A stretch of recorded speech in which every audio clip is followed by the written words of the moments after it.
Welcome back to my vlog! So, gagawa tayo ngayon ng kebab. Ito ay one of my favorite barbecue. I think this is the Indian style ng barbecue nila. Pero, ang ginawa ko is American style. Diba? Ang ganda. So, first time kong gagawa ng kebab kasi natikman ko siya sa Indian restaurant noon way back when I was in the Philippines. So, nasarapan ako. Sabi ko, gusto kong gumawa. So, gumawa ako. Second batch. Dalawa yung ginawa ko. So, gumamit lang ako ng onion dito. Tapos, steak. Bumili lang ako ng steak cut na beef. Tapos, green bell pepper, yellow, and red bell pepper. Ayun lang yung mga ano ko. Tapos, minarinade ko lang siya sa toyo na may mantika, na may oyster sauce. Tapos, nilagyan ko ng mga bawang. So, marinade mo lang siya ng mga 30 minutes. And then, wala kaming grill. So, pwede ko naman siya i-oven na lang. So, buksan natin yung oven. Buksan ko yung oven natin ng 350. Itong since tatlo lang kami dito, ang gagawin ko lang is ito lang ang iluluto ko. Tapos yung next batch is for tomorrow para meron kami ulam for tomorrow. Diba? Sarap. Ang bango. Minarinade ko lang siya sa olive oil. So, ito yung kakainin ko. Ang sarap niya, promise. Sana sana perfect yung gawa ko. Pero kahit hindi perfect, okay lang. Kailangan ubusin kasi sayang naman, di ba? So, lagyan na natin siya sa oven.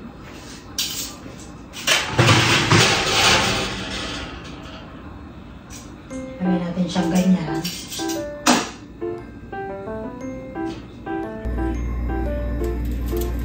Ayan. Ayan. 350 ko lang siya ginamit. Nilagay para hindi siya masyadong masunog. Nagkikrave kasi ako sa kebab nung nakaraan pa. Minsan yan, nagkikrave din ako sa yempo. Wala kasi kaming grill dito. So, ito lagi ang ginagamit ko, yung oven namin. Buti na lang may oven kami. Para kahit pa paano, mabilisan na lang, So, ito pala yung ginamit kong marinade. Yung nilagyan ko siya ng oyster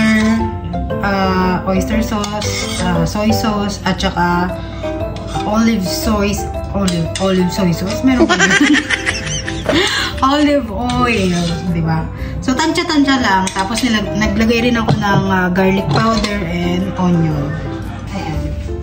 Tatabi ko muna to for tomorrow para meron kami ulam for tomorrow. So, ayan.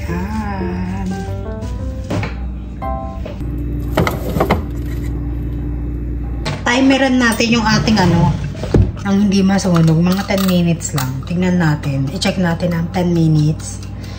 Ayan. Para tayo. Baka mamaya kasi malingat tayo. Hindi na natin alam na may niluluto tayo. So, maglagay tayo ng timer. Diba? So, kuha tayo ng pang brush. So, ito yung gagamitin ko later. May mga iba nga naglalagay pa ng honey. Lagyan ko kaya ng honey since may honey naman ko. No? May nakita kasi ako ng ganito sa TikTok yata yun or YouTube. Nilagay niya yung honey para may konting tamis, di ba? O buti na lang may honey tayo. Maglagay tayo ng honey rito. Mga 2 tablespoon.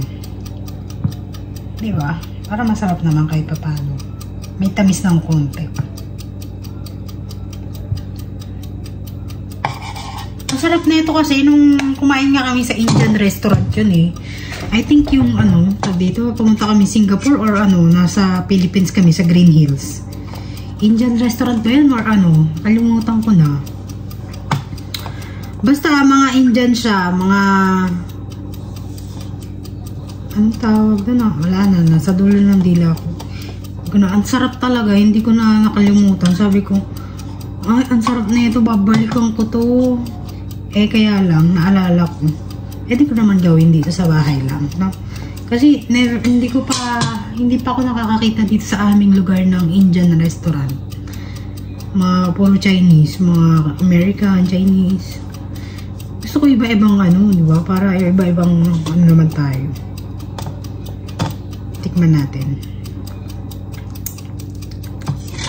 Sarap naman kahit paano. Lasang honey. Sarap. Sabihin ng nanay ko, makain ka na naman, mag-diet ka mo. Alam mo, hindi pa ako kumakain ng ano, ng kanin for today's video. Nag-iiwas nga ako ng mga kanin. Pero mga ulam, okay lang naman kumain ng ulam. Kaya lang, hindi naman masyadong marami. Ano? Dapat ano lang, sakto lang din. Diba? So, lagyan natin yung kanin dito. Pero masarap naman kahit pa paano. Ano? Kasi hula-hula ko lang yun eh. Kasi may nakita nga ako. Dami niya nilagay. Meron pang turmeric ano. Diba? Ito, sayang kong stick na ito, magagamit pa ito sa keso niya. So, hugasan ko muna to. Habang inaantay ko yung inihaw. Inihaw sa oven. Masarap din ang Indian restaurant ha. I-try nyo mga kachupa. Meron naman kayong budget. Masarap din ang Indian restaurant. Akala nyo lang hindi kasi lasang onion, ganyan. Eh, ang sarap nga ng onion eh, di ba? Marami kasi sila maglagay ng mga turmeric, onion, yung mga spices. Marami pagka ang Indian nagluluto, masarap din. Akala ko nga dati hindi masarap kasi ayoko nung ano, nung amoy ng onion, yung ganyan. Pero masarap pala. So, hugasan ko muna ito. Tignan natin kung masarap ang ano. Hugasan ko na para mamaya pagtapos natin kumain. Konti na lang hugasan ko, di ba?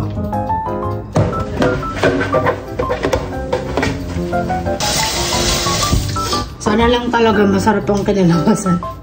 Pero pag masarap naman, eh, ano, hindi ko na kasi pinakita kanina yung kung paano ko siya gawin kasi yung kamay ko nga, eh, ginamit ko lang yung kamay ko. Baka mamaya kasi mag-comment dyan na, ay, baka nung ginagamit yung kamay mo, malinis ba yung kamay mo? Charot.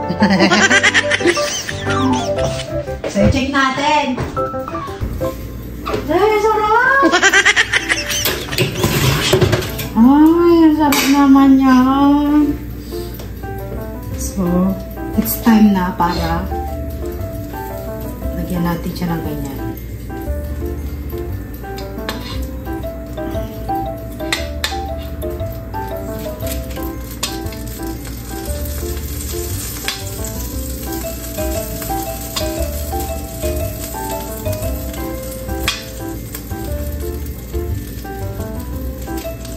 Para hindi naman siya masuko.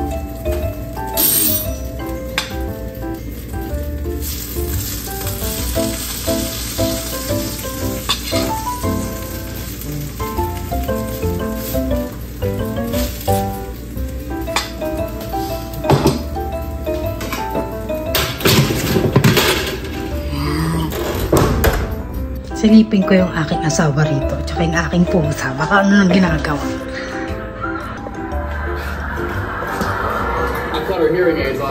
Anong ginagawa nyo?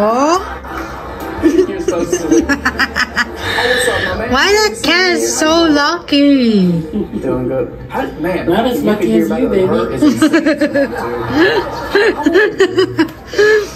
73? He gets a man this bed every day. He only gets to be here whenever I'm here. Why are you out there? Because he wants to feel how lucky you are. Kapakaswerte mong bata ka, ha? He's a lucky boy. So, i-check natin ulit ang ating niluluto, baka masunog. Oh my God! So, babalik na rin na natin siya.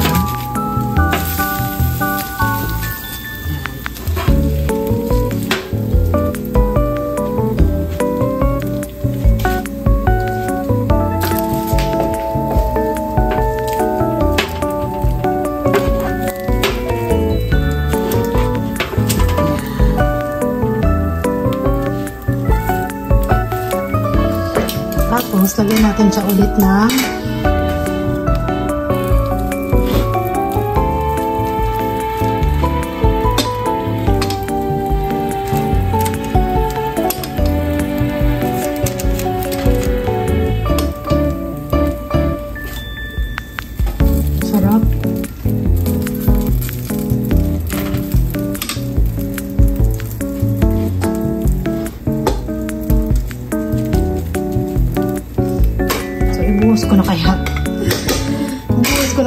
nang maluto siya dyan, no?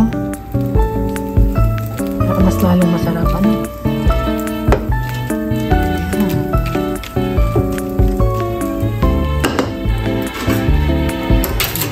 Ano na lang, 5 minutes. 5 minutes more. Lagyan na natin to sa hugasan.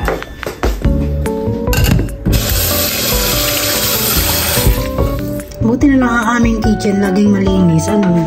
Kasi lagi nga ako nandito.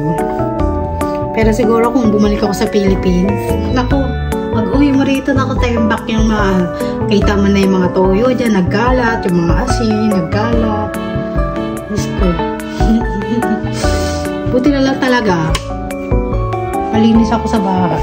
Sabi yung buhat, bangko ka na naman. Sarap lang. Malinis naman talaga ako sa bahay. Ayoko talagang makalat. Ayan, mga ilang minuto na lang, maluluto na to. So, linisin ko muna yung lamesa namin. Pala kami ng tag dito? Onion ring. Eh, paborito ko rin yung onion ring.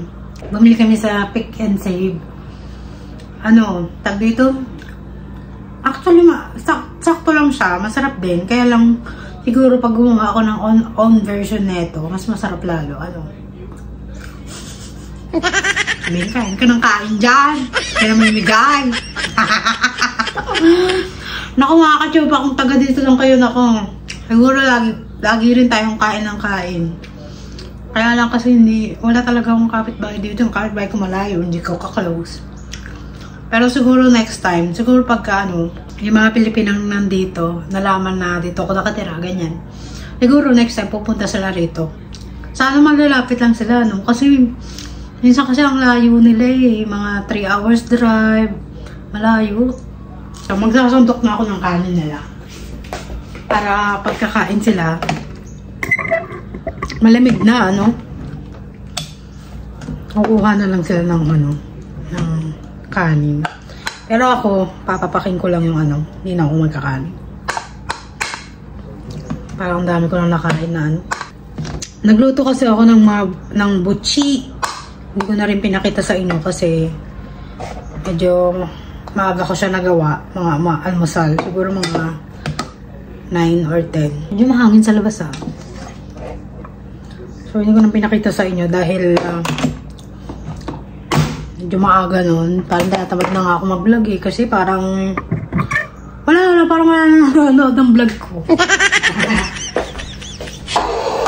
Ayan. Check natin yung ating kebab. Hindi malapit na. Magutom na ako Medyo makahangin na mga ka-chupa. Talagang lumalamig na talaga ang panahon namin dito. Palamig na ng palamig. Paano nawawala na yung aking mga pimples? Dati kasi ang dami kong pimples Talagang wala nang space sa mukha ko yung pimples ko noon. Siguro nga dahil din sa klima, di ba? Sa Philippines kasi medyo mainit. So dito naman sa aming lugar, medyo malamig talaga. Kaya hindi ka pwede lumabas ng nakasando.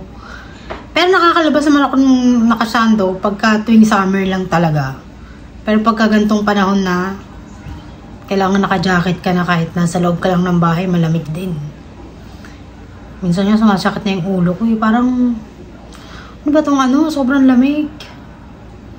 Hindi na talaga kaya ng ulo na Minsan na nagkakaroon na ng dandruff Sabi mo ako mamaya. Tanga ka lang talaga mag-ano ng ulo mo, hindi ka huhugas ng maayos. Diba? Siyempre, diba, pagka malamig talaga, nagdadry talaga lahat ng balat, buhok, diba, nagdadry. Kaya hindi ko rin alam kung bakit ganun. Ready na, kakain na tayo. Where, Daddy? Kaya lang, wala kaming sausawa.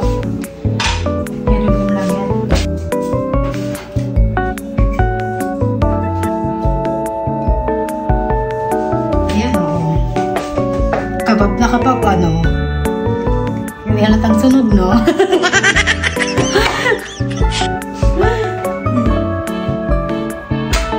Tahin natin yan. natin yung isa. Tignan natin. Masarap.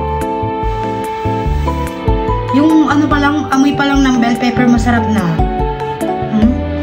Amoy kaldereta.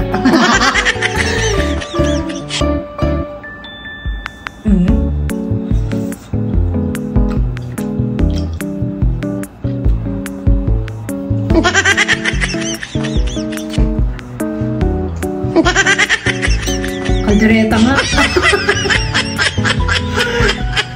Tapos ang ano siya, ang tamis ng bell pepper pa lang ulam na.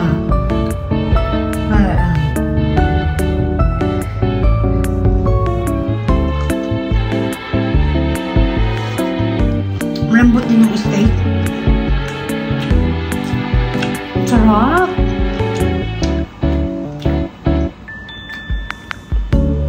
Sarap! Oh my God! Mga kachupa, perfect siya. So, gayahin nyo na rin to.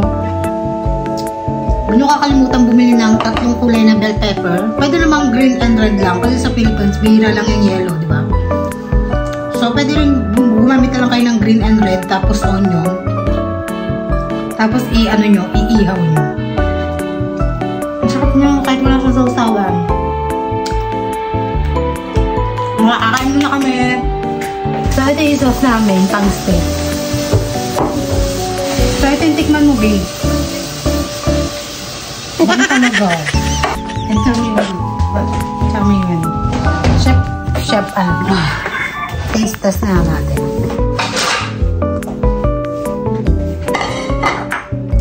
Like it. May I can open. Of course. Very good. That's good. We don't need a lot. Very good. Yay! Okay. What did you use to marinate it? Soy sauce, oyster sauce, and then olive oil and powdered garlic. Okay, good. I think. Well, we'll wait till we get. Yeah, we're gonna What is? That's just tasting. That's really good. Yes.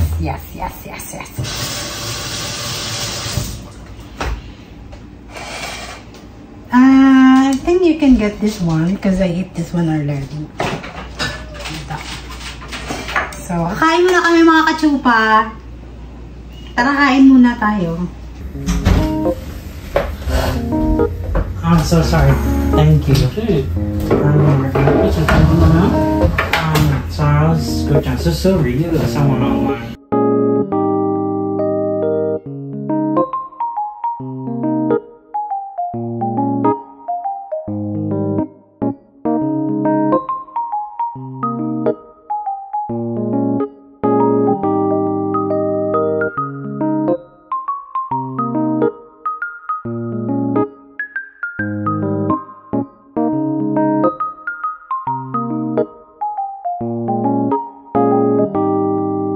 Tatas ko lang kumain. Hindi na ako masyado kumain kasi hindi naman ako ganun kagutom. Pero masarap siya mga kachupa. Parang sarap. Kahit naluto ko siya sa oven, masarap pa rin naman. Wala lang siyang lasang charcoal. Kasi di ba pagka niluto mo siya sa uling, mas masarap lalo. Eh, buti na lang, meron kami oven. Pero kahit wala kang oven, pwede naman i-fry mo lang siya sa kawali nyo eh. Magagawa mo siya eh, di ba? Hindi pa sila tapos kumain. Bilis lang ako kumain. Ganito yung gawain namin sa bahay namin. Pag wala yung mga kids, hindi masyado maingay. Pero pagka andito naman yung mga kids, magulo ang bahay. Parang parang masaya naman. Kahit pa paano. Pero natutuwa ako sa pusa ko dahil nga meron na kaming pusa, may pagkakaabalahan na, no? So kahapon, wala kaming ginawa. Kasi nga, pumasok na yung aking asawa. So yun, sinelebrate lang namin yung birthday ko nung nakaraang, October 9. Pero yung mismong birthday ko, walang ganap. Dahil nga, pumasok yung asawa ko. Tsaka gabi na siya nakauwi. Pero okay lang din. Masaya pa rin. Andun pa rin yung bless ka, di ba? Dahil sa maganda kang tamang tao ka napunta, hindi sa ano, diba? So, ayun, mga ka-chupa. Ang sarap niya. So dun sa mga gagawa, magbabalak ng gumawa ng kabab. Mag-comment lang kayo kung ano yung mga ano, sinabi ko na lalagay ko yung mga ingredients ko lang na nilagay. Soy sauce, oyster sauce, olive oil, garlic powder, tsaka paminta, black pepper, diba? Yung durog. So, ayun lang, binabad ko lang siya doon. Tapos, yung gulay, nilagyan ko lang din ng konting mantika, olive oil. Tapos, in-sprinkle ko lang ng asin at saka ng paminta. So, tinusok-tusok ko na siya doon. Mabilis lang naman para gawin. Kakala ko matagal. Kasi, diba, nung nakita ko sa anong daming proseso, mga iba nga naglalagay pa ng mga ng turmeric powder. May mga ganun sila eh. Kasi nga, pang Indian eh. Kaya lang, nilagay ko lang kung ano yung meron ako dyan sa bahay. Wala kasi ako turmeric powder. Pero siguro kung meron, masarap siguro. Pero, masarap din naman. Kaya lang, ang bibiliin yung part ng baka, steak cut sirloin. Sirloin may tawag. Tama ba pagkabigkas ko? Baka mamaya mali-mali na. So, ayun. Medyo mahal nga lang yung part. Pwede naman mga mag-pork lang. Diba? So, maraming salamat mga ka-chupa. Nagkwentuhan. Hindi na tayo nakapagkwentuhan dahil wala tayo masyadong matapik ngayon. Pero masarap talaga pa. Sabihin, papainggit ka lang ng ulam mo. Ako mga ka-chupa, kung kapitbahay ko lang kayo, hindi ako magdadalawang isip na bigyan kayo dahil maraming nagawa ko, mga 12 pieces nga. 12 pieces yung nagawa ko. Tapos yung 6 pieces para bukas naming ulam. Pero kung mga yung kapitbahay ko, mga close friend ko, diba, nabigyan din natin siya. Kaya lang hindi ganito dito sa ibang bansa. Magkakaiba kasi, magkakaiba yung nila. Minsan kasi, diba, American to. Ito naman yung isang kapitbahay namin mo. Baka mamaya hindi rin kumakain ng mga ganyang luto. Paano, kung Pilipina yung mga kapitbahay ko, alam nila, no? Na masarap magluto yan, Pilipina yan. Diba? Sabihin ka pala mukha mo, masarap ka magluto, pait-pait mo nga magluto. Sabihin ng mga nakakakilala sa akin. Pero ayun nga, mga ka-chupa, tinanggal ko na yung patis. Ang dami pa naman patis dun sa bahay, hindi ko nagagamit. Tinanggal ko na yung masyadong maalat ang luto. Kasi nga bawal sa akin yung bagoong isda, bagoong alamang, bawal sa akin. Tsaka yung mga patis nga, malalansa, hindi na pwede sa akin. Kaya iniiwasan ko na rin siya. Kaya minsan pag nagbubulalo ako, o kaya nagsisinigang, hindi ko na nilalagyan ng patis. Ano na lang, kahit kalamansi na lang, pwede na. Diba? Ganun na lang. Kasi nga, iniiwasan ko nga yung mga malalansa. Lalo yung patis at saka bagoong isda. Malansa talaga yan. Kaya siguro rin, na yung bumabalik na yung beauty ko. Charot. Sabihin, ang beauty mo dyan. Sabihin sa akin, ang ingay naman nila. Pero ayun na, maraming salamat mga ka-chupa. Dito lang magtatapos ang ating video. Pinakita ko lang sa inyo yung aming ulam.